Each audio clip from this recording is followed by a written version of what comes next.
تنازع کو حل کرنے کے لیے جو ہے مختلف سفارتی کوششیں کی گئیں، لیکن ابھی تک اس کا کوئی حل نہیں نکلا۔ تنازع اپنی جگہ پہ بدستور موجود ہے،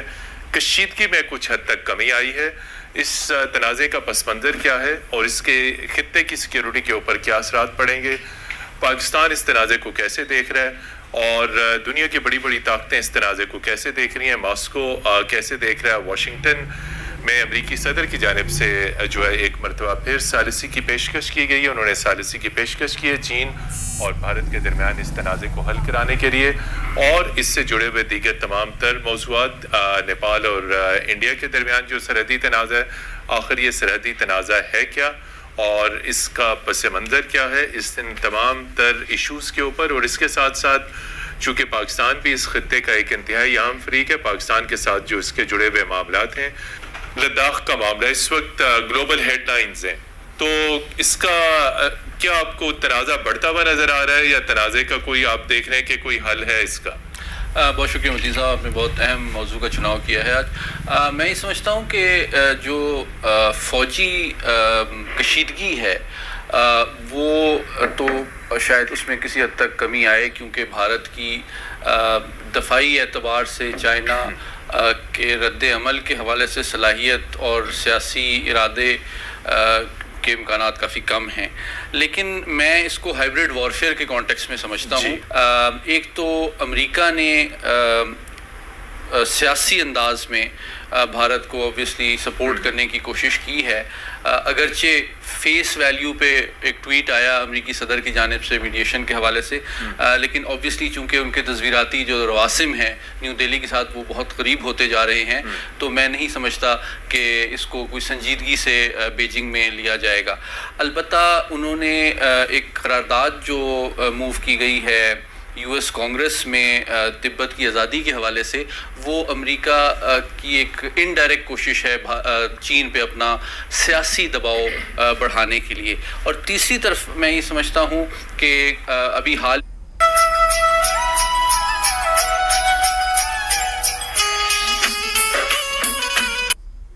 ہی میں امریکہ نے جو تجارتی رواسم ہیں چین کے ساتھ، ان میں کافی ان کو ریویو کیا ہے، اور ان میں ہم دیکھتے ہیں کہ اکنامک اور ٹریڈ وار میں کافی اسکلیشن نظر آتی ہے۔ تو میں فیوچر میں یہ انٹیسپیٹ کرتا ہوں، دیکھیں امریکہ ایک سال میں چائنا تقریباً $550 بلین سے زیادہ امریکہ سے کماتا ہے ایکسپورٹس کے نتیجے میں، جبکہ انڈیا بھی چائنیز ایکسپورٹ $74 بلین کی ہیں۔ تو اگر یہ دونوں ممالک چائنا کے اس سٹیپ کی اکنامک کاسٹ بڑھانا چاہیں تو وہ یہ تو کر سکتے ہیں، لیکن دفاعی اعتبار سے ان کو چیلنج کرنا، دیکھیں تینوں ممالک ایٹمی طاقتیں ہیں، تو میں نہیں سمجھتا، اور ان کے میوچول سٹیکس بھی بہت زیادہ ہیں، تو اس وجہ سے اس کی کوئی ورٹیکل ایسکیلیشن بہت میں اس کے امکانات کم دیکھتا ہوں۔ جی بیسر صاحب، دیکھیے تنازع بڑے عرصے سے چل رہا ہے اور 62 میں بہت بڑی جھڑپ ہو چکی ہے، تو جب انڈیا کو معلوم ہے کہ علاقہ ڈسپیوٹڈ ہے، اس کے باوجود وہاں پر سڑک اور ایک پل کی تعمیر جو ہے وہ اس پہ انہوں نے کام شروع کیا، جو تنازع کی بنیادی وجہ بنا، جو اس کی وجہ سے چین کی طرف سے رد عمل آیا۔ تو آخر اس ڈسپیوٹڈ ٹیریٹری میں انڈیا کے کیا اسٹریٹجک انٹرسٹ ہو سکتے ہیں، جب اسے وارننگ بار بار دی گئی تھی کہ آپ نے یہ اس متنازع علاقے میں کنسٹرکشنز نہیں کرنی، تو آپ سمجھتے ہیں چین کی جانب سے جو رد عمل آیا وہ بالکل ٹھیک تھا؟ بہت بہت شکریہ۔ دیکھیے آپ کو یاد ہوگا کہ 2017 میں اسی طرح کا ایک جو اسٹینڈ آف ہوا تھا انڈیا اور چین کے درمیان ڈوکلام میں، جی وہ کوئی تقریباً میرے خیال ہے جہاں تک مجھے یاد ہے 73-74 دن چلا تھا، اور اس کے بعد پھر وہ ڈی ایسکلیشن کی طرف گیا تھا۔ جی 2017 کے بعد ان کی ووہان میں سمٹ ہوئی، پریزیڈنٹ شی کی اور پرائم منسٹر مودی کی، اس کے بعد چنائی میں 2019 میں یہ ملے، اور یہ طے پایا کہ دونوں لیڈرز کے درمیان یہ طے پایا کہ بارڈر کے اوپر LAC کے اوپر ٹرینکولیٹی ول بی مینٹینڈ، ٹھیک ہے جی۔ تو ابھی اس 2 سمٹس کو 1 سال بھی نہیں گزرا، یعنی کہ ایک 2017 میں ہوئی، 2018 میں، اور اس کے بعد یہ ہماری یہ دوسری جو ہوئی چنائی والی 2019 میں۔